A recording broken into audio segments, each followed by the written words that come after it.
Hey everyone, I'm Max, and today we're up in Bellingham for the release of the new transition repeater. It's undergone a few changes and it's got a completely different drive unit.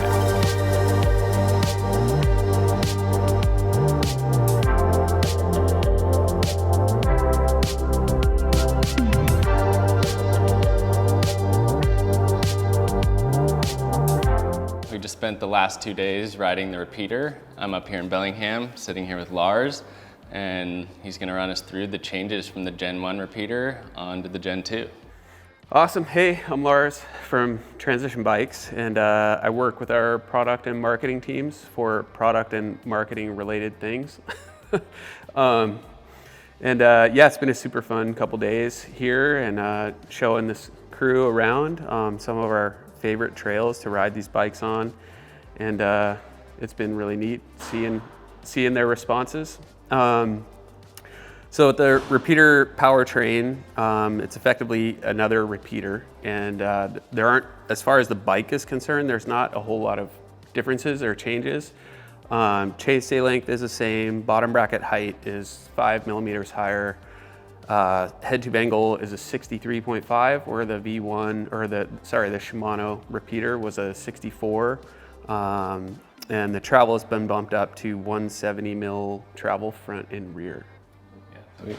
And you keep mentioning the Shimano repeater, so you're keeping that repeater on as you introduce this, correct? Yeah, for sure. The powertrain repeater is going to live alongside the Shimano repeater in our line, and so now we have a couple options for our repeaters for people that prefer a Shimano system or have become fans of this new powertrain system.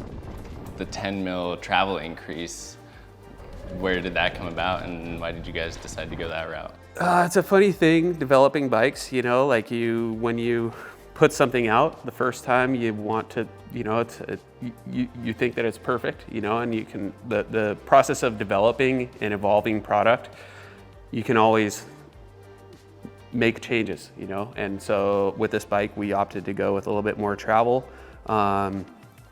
Yeah, just a slightly different option, but it's effectively, aside from the system itself, it's effectively the same bike with some minor tweaks.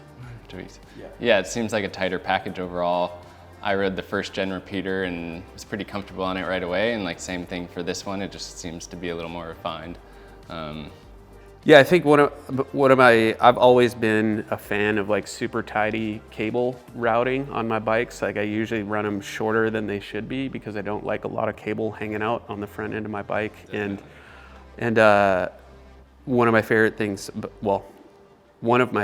about this bike is that when you look down from the rider view, all you see is the front and rear brake cable. So it's nice and tidy, which makes you kind of go into the mindset that it is kind of more like a normal bike experience. You know, there's not a lot of mess going on. Yeah, you don't have quite as many gadgets as you do on some of the other e-bikes. Yeah, totally. And that's one of the great things about the powertrain system is that it is just, it's a very simple and holistic package. There's not, I mean, you have a lot of options to dig into should you want to, but the best thing about the bike is literally like you can just get on it and go ride. You don't have a lot of things to worry about. You know, you've got your dropper post, your shifter pod, and then you have one button to go through range and rally mode. And other than that, like you're good to go. Yeah, how long have you guys been talking with SRAM and like you knew that powertrain was going to be somewhere down the line? I don't know. I can't remember exactly. You know, alongside this repeater, we've been working on a lot of other things, so it kind of gets all mixed up in my head. But yeah. Like, when you introduced the first gen, did you already know the SRAM was coming down the line? By the time the Shimano repeater was hitting the market, like we knew that this bike was coming. Okay. But that's just kind of how the stages of like development and getting a product to market kind of work. You know, they are kind of wrapped up and done long before they reach the market, you know, so there might not have been necessarily overlap where we knew we were making this bike and the Shimano repeater, but definitely by the time this bike was ready or close to going to market, you know, we knew that we were doing this project.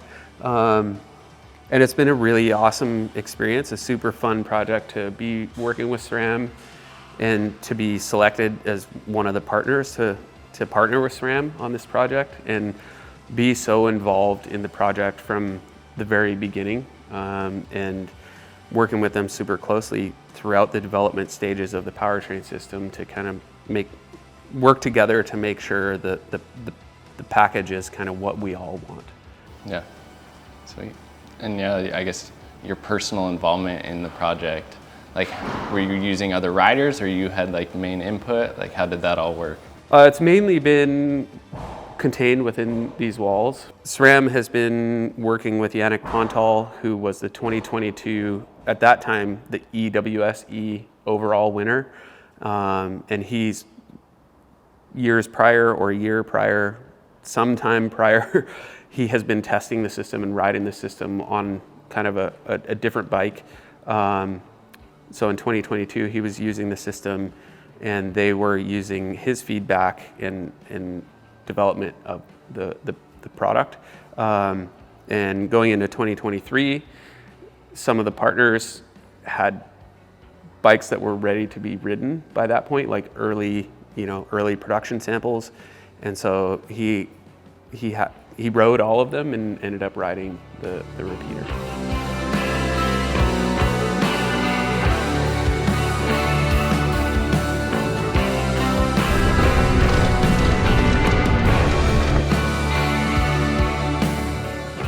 All right, here comes the rain, so I'll try to make this quick.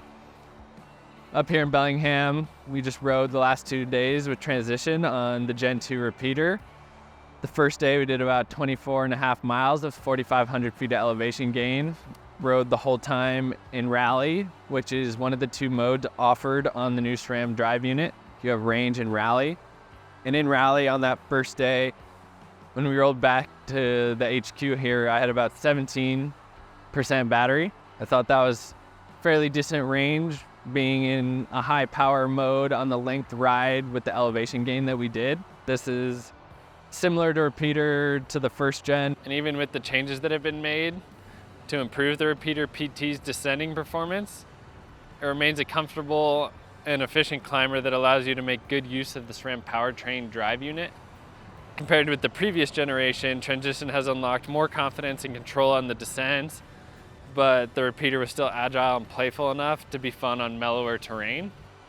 If you saw our lightweight SL e-bike shootout recently, you saw that transition, the relay, won an award from us. And I think, yeah, this bike next year in the e-bike shootout is gonna be a very high contender.